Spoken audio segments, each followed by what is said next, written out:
सावन माह के पवित्र मंगलवार के दिन मां मंगला गौरी के व्रत किए जाते हैं। मंगला गौरी व्रत करने से अखंड सौभाग्य, पति की लंबी आयु, मनचाहा प्रेम और विवाह संबंधी सभी बाधाएं दूर होती हैं। आप सभी को भी मंगलवार के दिन कुछ सरल उपाय और पूजा विधि और नियम संपूर्ण उद्यापन तक की जानकारी इस वीडियो में प्राप्त हो जाएगी, तो आप सभी वीडियो में बने रहिए। देर ना करते हुए 2023 में हम सभी जानते हैं कि 9 मंगला गौरी व्रत करेंगे, तो ऐसे में मंगला गौरी व्रत जो है अपने आप में अद्भुत है। सबसे पहले इसकी पूजा विधि जान लेते हैं। पूजा विधि इस तरह से रहती है। प्रातःकाल लाल या पीले रंग के वस्त्रों का चयन कर लीजिए और एक पाटा बिछा लीजिए। अगर माटी की माता गौरा बनाई जाती हैं तो उसे अति श्रेष्ठ कहा जाता है, उसकी पूजा करनी चाहिए। अगर आप बनाने में असमर्थ हैं तो कोई दिक्कत की बात नहीं है। माँ पार्वती के साथ महादेव की फोटो प्रतिमा होगी तो उन्हें विराजमान कर लीजिए। अब पूजा सामग्री इसमें महत्वपूर्ण होती है। एक तो सबसे पहले सिल और बट्टा बनाया जाता है आटे का। अगर वह ना हो तो कोई दिक्कत की बात नहीं है, जो घर में सिलबट्टा होता है उसका भी पूजन कर सकते हैं, नहीं तो छोटा सा आटे का प्रतिरूप जो है बना सकते हैं। उसके बाद जो है एक चौमुखा दीपक बनाना होता है।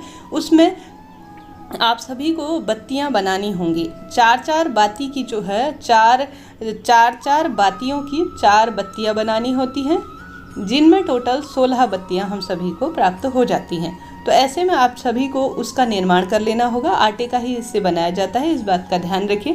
वह भी आप सभी विराजमान कर लें। अब माता रानी की फोटो प्रतिमा को स्नान करा रहे हैं, पंचामृत इत्यादि का इंतजाम कर ले, नहीं तो साधारण सरल तरीके से आप पूजा कर सकते हैं। एक जल का लोटा सामान्य रूप से रख लीजिए, उसके ऊपर दीपक प्रज्वलित करने के लिए एक दीपक रख लीजिए। कलश स्थापना इतनी आवश्यक नहीं है, सामान्य सरलता ही पूजा की जाती है। अब इसमें 16 वस्तुओं का चलन कहा गया है। इस पूजा के छोटा सा कुछ सरल से नियम बताए गए हैं। 16 में संख्या ली जाती है। सबसे पहले 16 तार की बत्ती हमने बात कर ली, जो कि 4-4 रूप में हम सभी को चौमुखा दीपक के रूप में जो है वह 16 बत्तियां बनानी होती हैं। 16 आप चाहें तो चावल के दाने ले लीजिए, 16 चाहें तो हरे मूंग ले लीजिए, 16 आप किसी भी पेड़ की पत्तियां, 16 फल या 16 जो भी आप लेना चाहते हैं, 16 सामग्री आपकी इच्छा है। बहुत अधिक नहीं कर सके तो सामान्य जो भी है सरलतम भाव से 16 की संख्या में मात्र एक ही चीज़ भी ले सकते हैं। कहने का अर्थ है अलग अलग चीज़ें ले लीजिए, जैसे सुहाग की सामग्री में से कुछ वस्तु, कुछ सामग्री जो है फल फ्रूट में से, कुछ वस्तु जो है आप किसी पेड़ की पत्ती या किसी फूल इत्यादि को 16 की संख्या में बनाकर माता पार्वती को आपको समर्पित करना होगा। विधि विधान से पूजन करने के लिए यह सामग्री पर्याप्त है। इसके बाद सबसे पहले दीपक लगा लीजिए और यह हमारी पूजा पाठ का साक्षी होता है। जैसा मैंने बताया, कलश स्थापना इसमें आवश्यक नहीं है।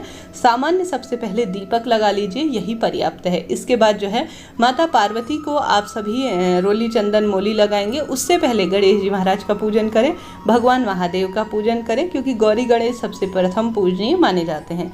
उसके बाद जो है रोली चंदन मोली इत्यादि जो भी आप चीज़ें होती है वह माता गौरी महादेव को समर्पित करें। अर्थात कहने का अर्थ है जो महादेव को समर्पित होता है वह महादेव को समर्पित करें और माता रानी को समर्पित करें। उससे पहले सर्वप्रथम आप संकल्प लें कि हे माँ पार्वती, आपके मंगला गौरी के व्रत करने जा रही हूँ। हल्का सा चावल में अपने हाथ में जो है चावल ले लीजिए और फूल ले लीजिए। दाहिने हाथ में नाम और गोत्र बोल दीजिए और कहिए कि हे माता रानी, आपके व्रत करने जा रही हूँ, मेरी पूजा पाठ को संपन्न करें और मेरी मनौती आपको पूर्ण करनी है। इस आशा के से जो है मैं इस व्रत को संपन्न करने जा रही हूँ। ऐसा कहते हुए आप सभी चावल के दाने नीचे छोड़ दीजिए। उसके बाद जो है दीपक लगाएं और अपनी पूजा आराधना संपन्न करें। इस तरह से जो है इसकी पूजा होती है।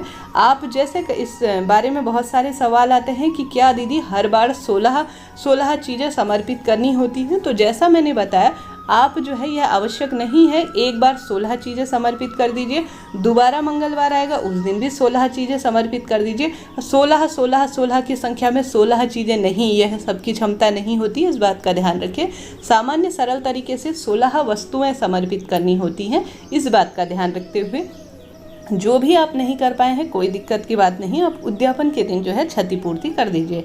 अंत में जो है दक्षिणा रख दीजिए वहाँ पर और आरती और कथा का श्रवण करें। इस तरह से सरल सी पूजा होती है। पूरे दिन भर में आप दूध, चाय या फलाहार इत्यादि कर सकते हैं, कोई दिक्कत की बात नहीं है। शाम के समय जो है मीठा भोजन ही इस व्रत में किया जाता है।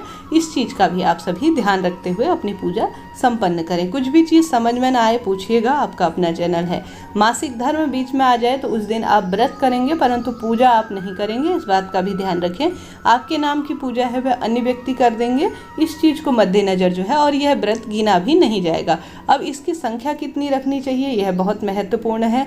कई व्यक्ति जो है सामान्य सरल तरीके से सिर्फ सावन में जो है इस व्रत को करते हैं मंगला गौरी के, और करते करते जो है अंतिम दिन उद्यापन कर देते हैं। कई व्यक्ति जो है 16 यह व्रत रखते हैं, अर्थात जो मंगला गौरी के व्रत होते हैं वह आजीवन रखते हैं। कई लोग 5 साल रखने का जो है संकल्प करते हैं। कई लोग सिर्फ 16 व्रत करते हैं। सभी के क्षेत्र में, सभी के समाज में, सभी के लोगों में अलग अलग मान्यताएं इसके बारे में जुड़ी हुई हैं। सभी के करने का तरीका अलग अलग है, और सभी की पूजा को गलत नहीं कहा जा सकता। भगवान को सब पूजा मान्य होती है। तो इस तरह से जो है आप सभी ध्यान रखते हुए अपनी पूजा आराधना को संपन्न करें। साथ ही आप सभी को विशेष रूप से यह चीज़ ध्यान रखनी होगी कि आप सभी जो है इस पूजा में नमक पूर्ण रूप से वर्जित माना गया है, तो नमक का परित्याग करेंगे। जब इस तरह से सावन के सभी व्रत या जितने व्रतों का आपने संकल्प लिया है उतने व्रत पूर्ण होने के बाद आप सभी को जो है उद्यापन करना होगा। उद्यापन में विशेष रूप से 16 चीज़ें जो है 16 स्थान पर रखी, कहने का मतलब है माता रानी को भेंट स्वरूप प्रदान की जाती हैं। जैसे कि 16 जो है फल फ्रूट हो गए, 16 पेड़ की पत्तियां हो गई, 16 श्रृंगार की सामग्री, या 16 जो भी चीज़ें आप दान करना चाहते हैं अपने उपाय इत्यादि में वह कर सकते हैं। साथ ही आप सभी को आवश्यक रूप से इस दिन पंडित जी को भी बुलाना होता है। 16 महिलाओं को भी भोजन करवा सकते हैं और उन्हें 16 सामग्री भी दान में दे सकते हैं।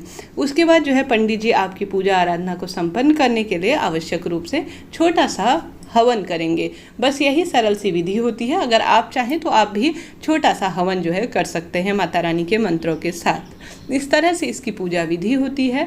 आप सभी आवश्यक रूप से इन नियमों का पालन करते हुए माता मंगला गौरी के व्रत पूजा आराधना संपन्न करने का प्रयास करें। बहुत कठिन व्रत यह नहीं है, बहुत सरलतम व्रत है और इनके लाभ जो है अनगिनत कहे गए हैं। मंगला गौरी व्रत करने से कहा जाता है मांगलिक दोष भी कुंडली में पूर्ण रूप से दूर हो जाता है। तो इस चीज़ का भी आप पालन करते हुए सरल सा उपाय कर सकते हैं। उपाय में सर्वप्रथम है माता पार्वती और महादेव का गठबंधन। गठबंधन कैसे किया जाता है इसका वीडियो पहले ही चैनल पर आ चुका है। गठबंधन करने की सरलतम विधि होती है, मौली आप ले लीजिए, मौली से माता रानी के 7 जो है महादेव और माता रानी के 7 आपको जो है जैसे फेरे करते हैं उस तरह से 7 जो है, मैं आपको लिंक में डिस्क्रिप्शन में इसका लिंक दे दूंगी कि कैसे आप सभी जो है माता रानी के वह जो परिक्रमा होती है अर्थात गठबंधन होता है वह करें। तो आप सभी को उस गठबंधन को जरूर से करना चाहिए। साथ ही माता रानी को हल्दी जरूर से समर्पित करनी चाहिए। माता गौरी को जो घर पर आपने फोटो प्रतिमा विराजमान कर रखी है उस पर, या माता रानी की कोई ऐसी जो आपने मिट्टी का बना रखा है माता रानी का स्वरूप, तो उस पर भी आप सभी हल्दी जरूर से समर्पित करें। फिर उस हल्दी का थोड़ा सा तिलक अपने मस्तक पर लगाएं। विवाह संबंधी परेशानियां दूर होंगी और शीघ्र विवाह के योग बनेंगे। साथ ही माता रानी को श्रृंगार की सामग्री समर्पित करना भी सर्वश्रेष्ठ उपाय और व्रत के रूप में जाना जाता है। मनचाहा प्रेम पाने के लिए आप माता रानी को सुहाग की सामग्री भी जरूर से दान करें। खासतौर पर हरी चूड़ियाँ सब कुछ जीवन में प्रदान करेंगे जो आप चाहेंगे। साथ ही आवश्यक रूप से आप सभी जो है माता पार्वती महादेव के आगे प्रार्थना करें कि महादेव मेरे दुख निवारण करे और जीवन में सभी कामना सिद्ध करे। तो इस तरह से यह जानकारी थी मंगला गौरी व्रत में। वीडियो उपयोगी रहा हो तो कृपया चैनल को लाइक करें, शेयर करें, सब्सक्राइब करें। हर हर महादेव।